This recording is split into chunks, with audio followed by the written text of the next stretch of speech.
15 metre लांब 4 metre रुंद अशा जमिनीवर 20 बाय 20 सेंटीमीटर आकाराच्या फरशा बसवल्या.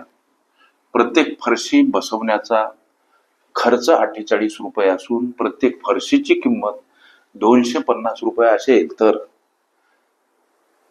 एकूण खर्च सांगा असा प्रश्न. लेकरांनो, प्रश्न कोणताही असो, प्रश्नातील केवळ 4 शब्द गुगलवर टाईप करा, प्रश्न सर्च करा, सापडतो. या ज्या जमिनीवर फरशी बसवायची लेकरांनो, ही जमीन आहे समजा, या जमिनीची लांबी गणित म्हणते की काय आहे, लांबी 15 मीटर आणि रुंदी 4. आयताच्या सम्मुख भुजा सारख्या असतात, म्हणजे परस्पर विरुद्ध असलेल्या बाजू. पहिली गोष्ट, ज्या जमिनीवर फरशी बसवायची त्या जमिनीचं क्षेत्रफळ किती बाबा, हा प्रश्न. आयताकृती ही जागा 15 गुणिला 4 आयताचं क्षेत्रफळ काढण्याचं सूत्र लांबी गुणिला रुंदी.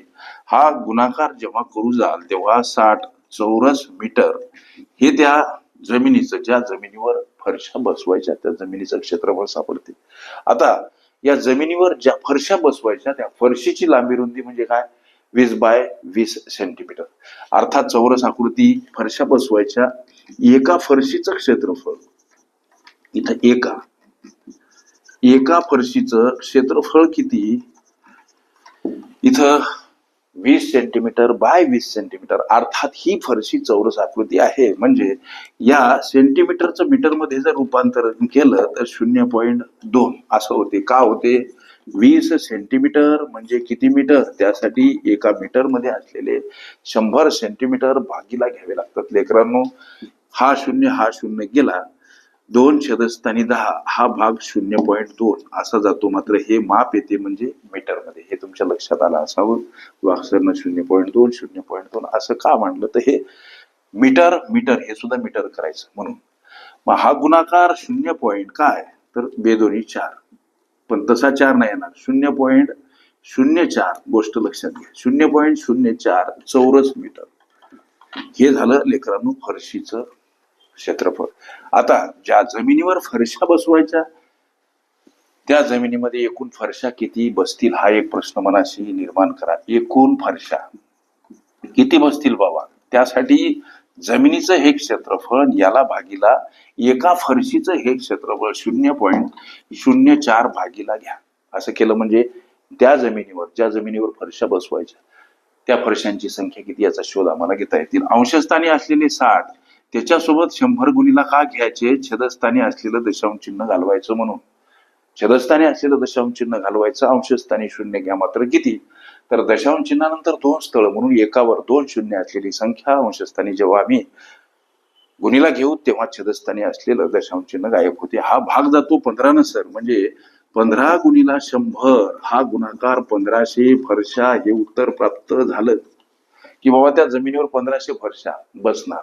आता एका फरशीची किंमत, मग आता इथं लिहा फरशांची किंमत, एका फरशीची किंमत 250 आहे लेकरांनो. तर 15 फरशांची किंमत किती, त्याचं उत्तर येते 3,75,000. वाटल्यास करून पहा. हे दिवसभरामध्ये असंख्य लेकर प्रश्न विचारतात मनामध्ये, बुद्धीमध्ये, त्या केलेल्या सोडवलेल्या सगळ्या गोष्टी ताज्या असतात, म्हणून ह्या इन्स्टंटली ऍक्शन. आता फरशी बसवण्याचा खर्च, बसवण्याचा काय, एकूण खर्च मागा. एकूण खर्च, एक फरशी बसवण्यासाठी 48 रुपये एवढा खर्च आहे, म्हणजे 1500 फरशा बसवण्यासाठीचा खर्च किती, हा गुणाकार जेव्हा करू जाल तेव्हा उत्तर 72,000 रुपये हे उत्तर आम्हाला सापडते. प्रश्नामध्ये आम्हाला एकूण खर्च विचारला सर, म्हणजे फरशीसाठी लागणारी रक्कम 3,75,000 सर, आणि खर्च फरशी बसवण्याचा खर्च तर हा 72,000 हे इथं मांडा, आणि हा बेरीज केली म्हणजे एकूण खर्च. लक्षात घ्या, हे 0 हे 0 हे 0.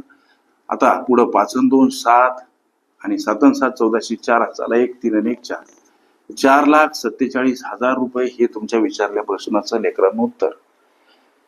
अशा पद्धतीच्या अनेक संभाव्य अशा प्रश्नांचा सराव करायचा असेल, खरंच तुम्ही कुठली स्पर्धा परीक्षा देत असाल, अवश्य चॅनल सबस्क्राईब करा, बेल आयकॉनची घंटी दाबा, जेणेकरून मी वेळोवेळी अपलोड केलेल्या संभाव्य अशा प्रश्नांचं नोटिफिकेशन तात्काळ तुम्हाला प्राप्त व्हावं. पर्याप्त वेळेमध्ये निर्धारित यश मिळावं, सोबत गणितासंबंधी तुमच्या मनामध्ये असलेल्या विविध समस्या बिनधास्त तुम्हाला विचारता याव्यात करिता कॉम्पिटेटिव्ह एक्झाम ग्रुप अवश्य जॉईन करा.